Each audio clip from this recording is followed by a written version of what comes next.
how to change domain name in Wix. So what I've done here is I've just loaded up the Wix website.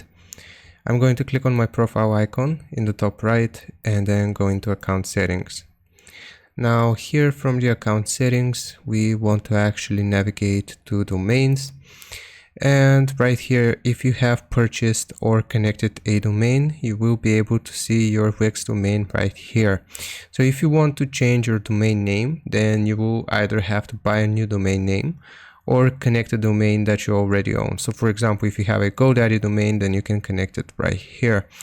Or if you don't have the domain name which you want to use, you can just buy it like so. So for example, I will do nethelp.com and I'm going to search, see if it comes up, and if it's not available, then you can get any of the other options, and it's going to show you how much it's going to cost you for years, and then you will just go through this checkout process, and that's how you do it. I hope this helps you out. Leave a like and sub, and I'll see you next time.